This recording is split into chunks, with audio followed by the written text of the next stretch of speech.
confidence, doesn't it? But we don't need John Howard carrying on like that overseas. That's why we've got Tim Fisher. Kevin Costner claims he had secret negotiations with Princess Diana to co-star with him in a sequel to The Bodyguard. If only she hadn't insisted on doing her own stunts. Of course, Kev will have to cast someone else in the lead, but he still thinks Diana might be able to play several small parts. But we want to silence this ugly rumour that on the night of her death, a distressed Diana was actually speeding away from a cinema showing Waterworld. When the Thai and Malaysian economies collapsed, everyone said, "Don't panic!" When South Korea collapsed, they said, "Don't panic." Now Japan's starting to collapse. Okay, panic. On the bright side of the Japanese crisis, wasn't it great to see a bank manager break down into hysterical tears and apologise to his customers for losing their money?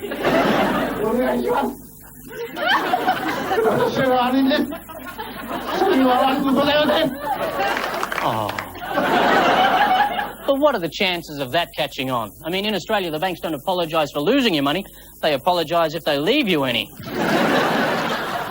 The ABC has acquired startling video footage of Papua New Guinea Prime Minister Bill Skate implicated in bribes.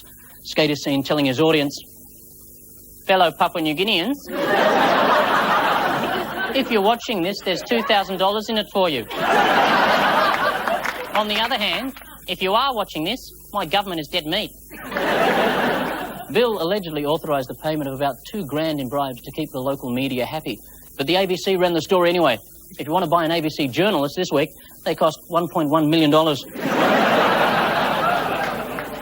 Mr. Skate claims the corruption tape is a fake, but if the head of the ABC News doesn't show it again, there's a pig in it for him. And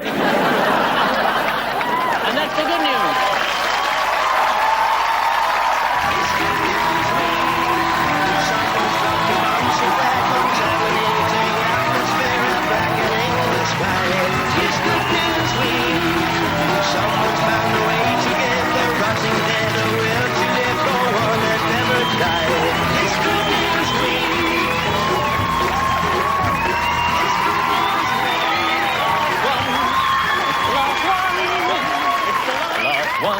Thank you, good evening. Joining me for the last in this series of Good News Week, Julie the Crusher McCrossan, Adam Chainsaw Spencer, and Amanda, not as nice as you think, Keeler.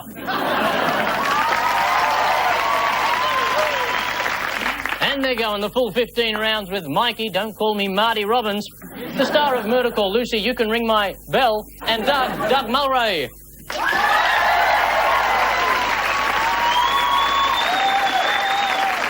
The last show. Last show. I'm getting really drunk after the show tonight. Hi, Mum. You got really drunk before the show. Yeah, but after the show, I'm driving home. Boom. No. Time for a tip, I think.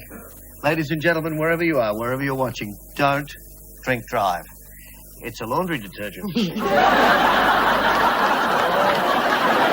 Okay, once more into the breach, dear friends. Julie, Adam, Amanda, what's this story all about? A big room full of people and a... With the sign up the front, TV screen. bad-looking casino. John Hall, he'd be from the Australian Legal Resources International. Ah, Mr. Arafat. He looks a lot like Ringo Starr, someone pointed out to me before the show.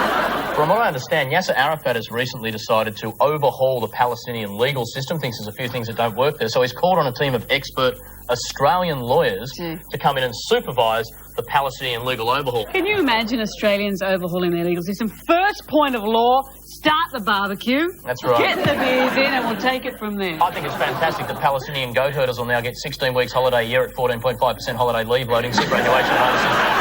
More public holidays than you can take a stick at. That's what... But, I mean, what worries me is that I thought the key characteristic of our legal system is the court delays. So while we may have perhaps reduced the number of people we have to bash to death in the cells, which I understand is the Palestinian approach. Well, so much from the Jewish team. Let's hear from the Palestinian trio. Apparently the whole economy now with the Australian lawyers is going to be based on whiplash claims. I think what Yasser Arafat is looking at, he can solve the whole Israeli situation if he just gets a bit of WIC legislation in there and pisses them all off, regardless of their rights, even though they've been for thousands of years. 3 points, thank you very much. President Yasser Arafat has appointed a group of Australian judges and lawyers to overhaul the Palestinian legal system. It's part of an exchange program. They get our legal eagles, and we get a couple of suicidal car bombers to train our taxi drivers. Mikey, Lucy, Doug, some unbiased news for you. Okay. There's a man snorting in his hand. He's got a serious bronchial problem. He's coughing up things that are green and spines. That's Ian Johnson, GTV9. It's the gambling thing. It's the gambling bug which has gripped this nation. As we all know, the Star City opened the night before last. Very exciting too, really. It was riveting. It was now. It took me all my time not to turn it off and watch Schindler's List. Actually, I suddenly realised watching Nazis kill people was preferable to seeing Diana Ross sing out of tune. Pretty much so. He was blowing the dice. That could be. He was blowing the dice. If you and the other guy looked very serious. If you don't blow the dice, You have to blow the dice. Yeah. You have to know the dice. Otherwise- And first, take the dice out to dinner first before you do. What's about is that a whole bunch of church groups have run anti-gambling ads because for some bizarre reason, people are selling their firstborn to pay their gambling debts. As if we didn't know. And a lot of Asian people are leaving their children in the car park. You may have read about that. Asian people they'd be with them. Well, yes. And yes, they're people of Asian extraction. I mean, I don't know. Should I have said they were people who weren't Caucasian? I don't know. That's what I thought, that there was a sort of a multiracial No. aspect to the mothers who in do fact, indeed leave their they're children all outside the Asian. centre. Every single one of them is a damn Asian. If you should be watching this show, I've probably already been murdered, ladies and gentlemen. And did Mikey Robbins have an answer to this question? Basically, yes, there were a whole bunch of ads that were going to be run by Channel 9 about anti-gambling ads by the church, and the last minute 9 said, I'm not quite so keen on them, and I don't want to draw any conclusions between people who might like gambling and people who might like Channel 9. Don't want to do that. So that's your answer then? Oh, please, before someone shoots me. 3 points. Let's hear it go wild. Channel 9 is refusing to run a series of anti-gambling ads made by the Christian Television Association, claiming they're biased against casinos. The main danger from gambling is that if you're any good at it, you become stinking rich, take up polo, lean on governments, and do any bloody thing you want. And we've already got someone to do all that. The Christian Television Association is now worried 9 won't show their next set of ads. Cross-media owners are the foot soldiers of Satan. Before the show, as we were cleaning out our desks, both teams were given 3 clues to a strange but true story. McCrossan, Spencer and Keller have The Who. Every day I get Carl Orff. And this.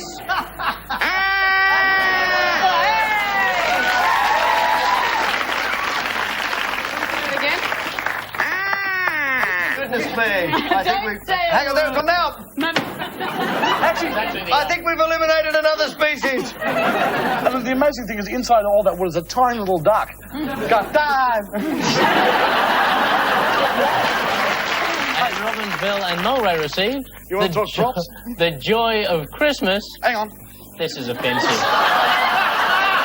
Hang on. Can I have a bit of shush? Because this prop is actually a working prop.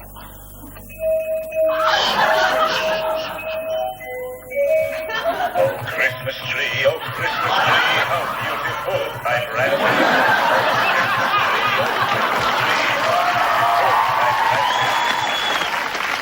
So we have The Joy of Christmas, a scream.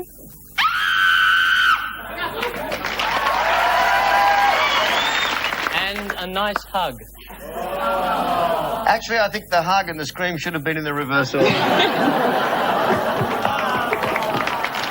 Round 2 wheezes into action with Spot the Bull.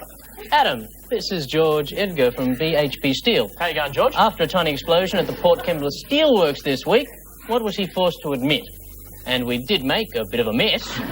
Did he say, and this sort of thing happens all the time? Or was it, and we scared the slag out of the locals? they're not talking about me.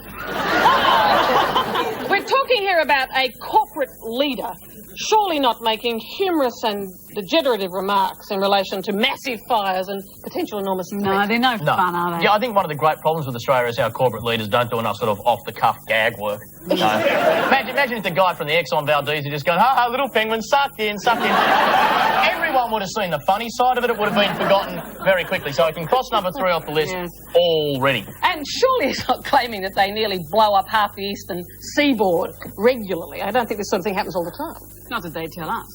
No, this was a particularly good fire. They normally just have little small ones. They absolutely nailed this one. 3,000 people kicked out. I think we're going number 1. What did George say? And we did make a bit of a mess. 2 points! Coincidentally, we did make a bit of a mess is also BHP's environmental policy. A power surge at the Port Kembla Steelworks caused a series of fires and explosions, forcing 3,000 workers from the plant. Something that only usually happens after a BHP board meeting. A lot of steel workers out there tonight. They're Aussie shareholders. Hey, Greenpeace, oi, want a real challenge? Climb on BHP's roof and convert them to solar.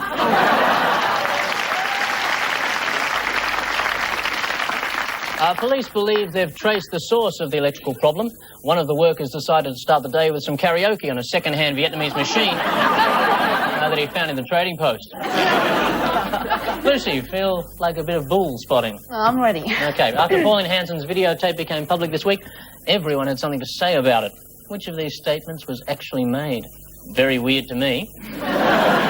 Bizarre and pathetic behaviour from a real political desperate. It's got to be that one. She is in this tragic redneck celebrity vortex. Oh, they are scarily also apt, aren't they? I don't know if I could... It is a bit of a trick question. It is a tricky question. It could be anyone, really. It could be anyone, and it could be all of them.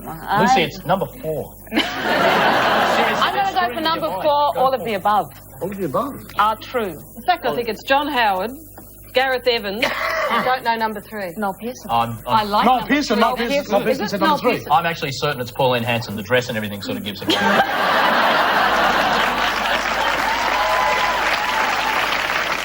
Isn't it fantastic when the teams work together like that to give you the points? Well, let's have a look. Very weird to me. Bizarre and pathetic behaviour from a real political desperate. She is in this tragic redneck celebrity vortex. Well done. What an odd contradiction, because Pauline Hanson has achieved political consensus in this country. In the weirdest of ways. Good point.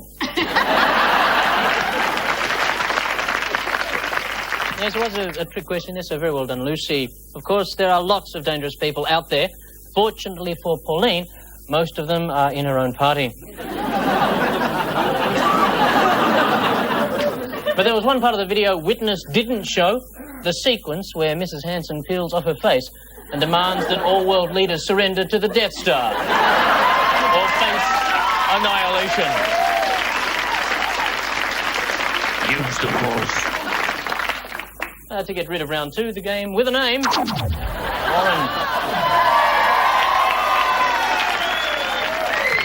Yes, and what a real crowd pleaser it is. 3 headlines about the same person, but their identity has been boringly hidden by the name. Warren!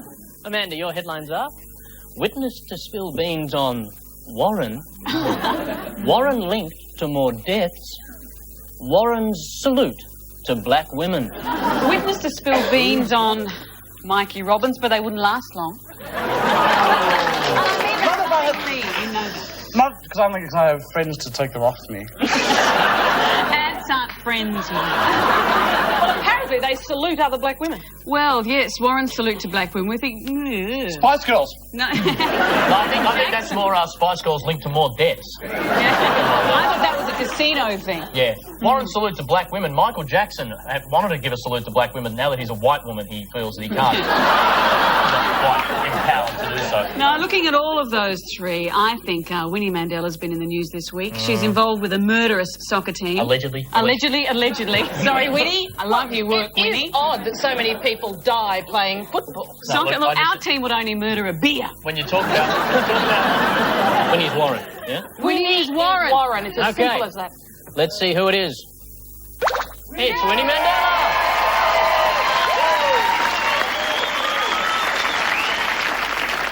And 2 points for you. It is Winnie Mandela. South Africa's Truth and Reconciliation Commission, has been told of Mrs. Mandela's involvement in beatings, abductions and murder. She also has made a video, but it's a little different from Pauline's. Winnie's starts with, fellow South Africans. If you're seeing me now, it means I'll murder you. But many of the atrocities attributed to Winnie were actually carried out by her bodyguards, the Mandela United Football Club. Of course, she denies the accusations and says if Archbishop Desmond Tutu doesn't watch it, she'll give him a soccer lesson he'll never forget. She claimed she just wanted to be a better South African. The whites were always kidnapping, beating and killing blacks, and Winnie was just trying to assimilate. Now, have you got that peaceful Warren feeling, Doug? I'm ready for Warren. Come on, Warren. I'm ready for Warren. Okay, 3 headlines for you. Warren's Orient Express. Mm-hmm. White ant admission frustrates Warren push. Warren threatens to defeat himself. Who is Warren? I have no idea. Help me, Mikey. Help me, Lucy. Come on. Come on. This is a team thing. I think we're talking Adelaide Advertiser, South Australia, the South Australian Premier. Yes. Had a white ant problem. Who's also Minister of Comb Overs. Yes. John What's his Olsen. name? Does anybody know? John Olsen. John Olsen, of course. The Premier of South Australia. How could I have overlooked John Olsen, South Australia and Adelaide? Adelaide, after all, as I've always said. Yes, with poofters.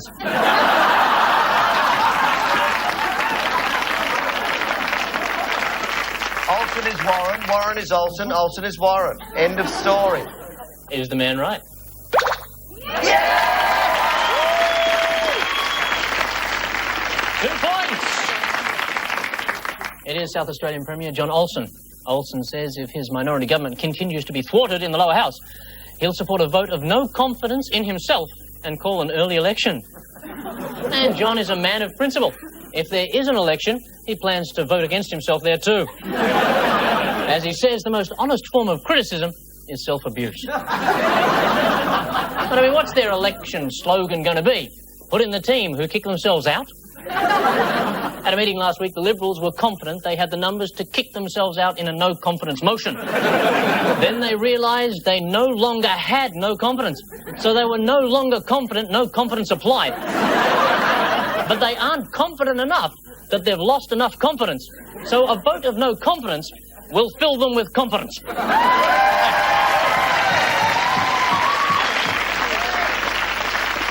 I'll tell you something, it's not as easy as it sounds. McCrossan Fiasco's on 7 points. Robbins debacles, 7 points.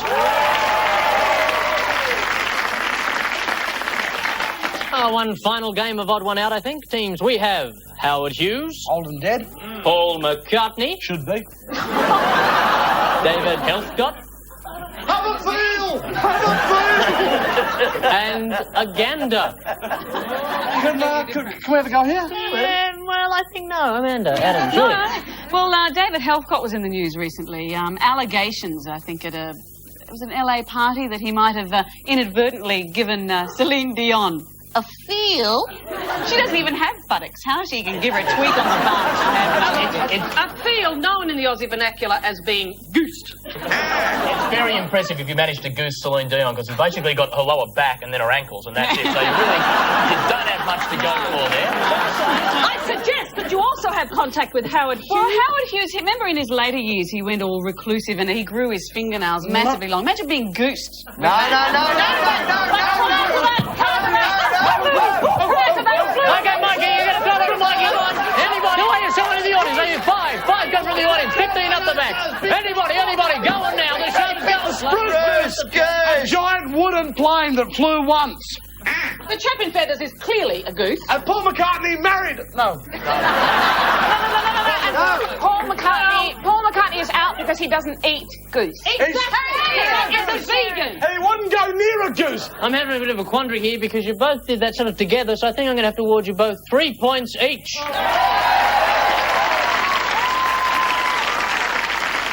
And is Paul McCartney. The others allegedly don't mind the occasional goose. And David Healthcott has threatened to sue the New York Post after they printed an article implying the Australian pianist was a lunatic. The Pope's claimed Helfgott refused to stop playing the piano at a recent awards ceremony in Manhattan and fondled Celine Dion at the party.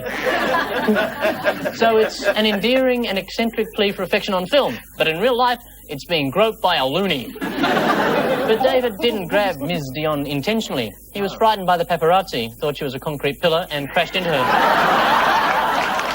In his defence, David says he would never embarrass himself by filling up boring singers at a party.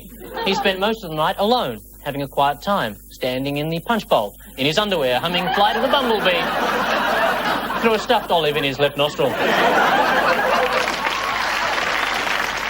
Before we start the final round, I should point out that the overall game score for the series is Mikey's team 16 wins, Julie's team 15 wins. Yes, ooh. There have also been 7 tied games, 1 ABC strike, 1 magical night of Marla, and 1 night where I mopped the floor with a lot of them. Thank you. So, Julie, Adam, Amanda, knowing that a good answer will save you from the humiliation of public failure. But don't feel any pressure. Not public failure. My favourite. Your strange but true clues were this. And this. And that. It's like 3 really disturbed wiggles. It's always hard, the musical problem. I understand, Adam, you might have a view on this. I have one theory. It's certainly not. I also have a bowel problem. Sorry. It's certainly not a recent plan in Victoria by conservationists. Duck season, very unpopular. They're now going to release members of The Who, Roger Daltrey, John Entwistle. We can just shoot at them for a couple of hours over the summer. That's not what it is. This is what they used to call in all the ladies playing bingo at my local RSL. It's calling all the old ducks. Well, look, I'm having a feeling. I'm travelling to a foreign country. Absolutely. I'm travelling in a bus. Yeah. And In a bus? Julie, that's a bus. The wheels on the bus go round and round. Hang on. Let's be fair, she's travelling in a bus, but she's stroking the copious bosom of the old menopausal woman in seat 4A.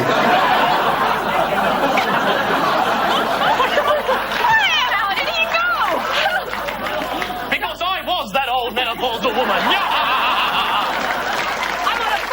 I'm in a foreign country. I'm oddly enough in a bus that looks like a train. Sure. And something incredibly portentous happens. Spiritual and oogie boogie. That's why that oogie boogie music. Absolutely. You're in a bus going down the main street of Kinshasa, which is the capital of the Congo. And suddenly we hear... I think I'm right. There's a shattering of glass, there's an accident, and lying in the lap of one of the women is this duck. A duck with an odd resemblance To Amanda Keeler. Keeler. Thank you very much. Making that sound. And what is incredible is that even though this duck, looking like Amanda Keeler, has crashed through a windscreen, it's still alive. 100% in good health. Only one logical explanation for that. The duck is the devil incarnate. It's a devil duck. These people stand around wanting to lynch the duck. The bus driver takes the duck to the local police station, quote, to see that justice is done. It's a story from the Congo. It's an allegedly satanic duck being put on trial Fair enough. for crashing into a bus. This kind of thing is going on all over the world. I mean, for sure.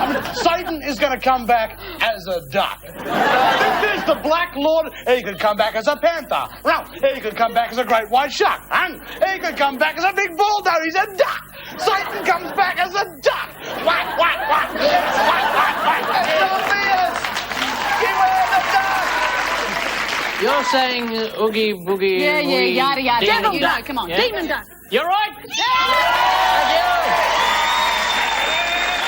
4 points. 4. Police in Zaire have apprehended the devil duck of Kinshasa after the bird allegedly crashed through the windscreen of a bus, going like that, and landed unhurt in a passenger's lap. Angry commuters then surrounded the duck and cursed him as a devil, convinced his sorcery had caused the accident, and you thought road rage in this country was bad.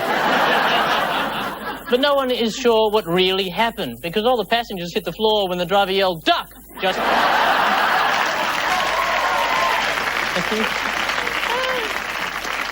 In Zaire, many ducks are turning to Satan because they feel the Christian church has let them down.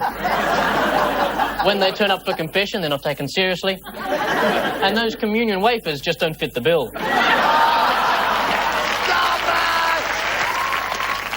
Mikey, Lucy, Doug, your series-winning answer must include the joy of Christmas. A scream.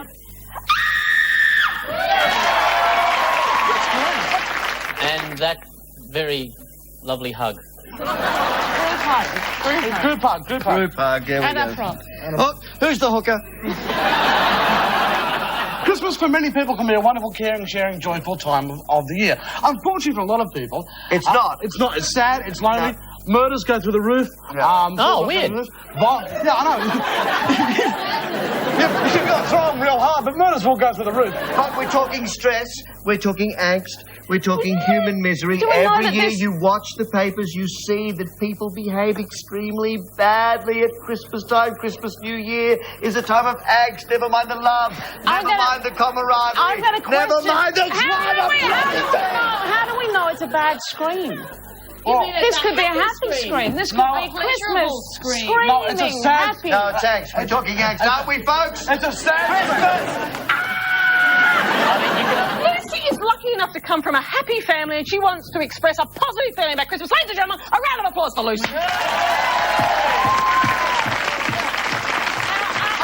I must qualify that. I think I'm wrong in this case. Can we talk happy Christmases? No one told my mother 3 weeks out before Christmas you don't wrap pets. Sooty started to smell roundabout the day before Christmas. And Sooty was a fish. So what happens is that they've now set up a helpline for people who can't handle Christmas stress. It's called 1-500 My Bastard of a Father Bought Me Soap on a Rope. For people who can't handle the Christmas stress... So you get a big hug. You get a hug, you get some care, you get some concern to get you through the festive season. You're right. Yeah, right. Congratulations. Go wild. Everyone's been right all night.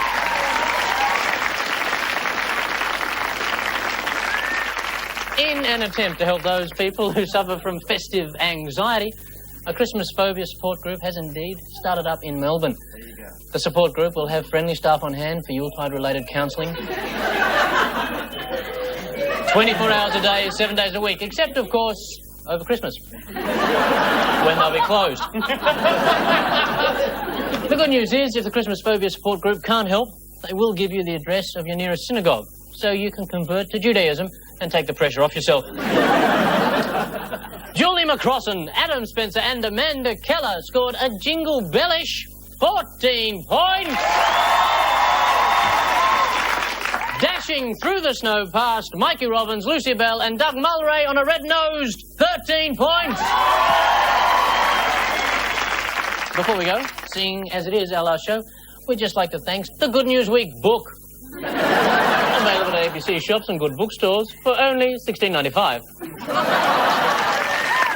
For now, we say farewell, Michael Hutchins, and leave you with the good news that Kevin Costner's sequel to The Bodyguard may still go ahead. Fergie has offered to take Diana's place. Of course, if that happens, Costner won't play a bodyguard, he'll play a forklift driver. Good night. See you on New Year's Eve. And don't forget, the Good News Week book is available at ABC shops. Paul and the gang will be back for a 1-hour New Year's Eve special. Don't miss it. Together, rotting there, the will to live, go on and never die.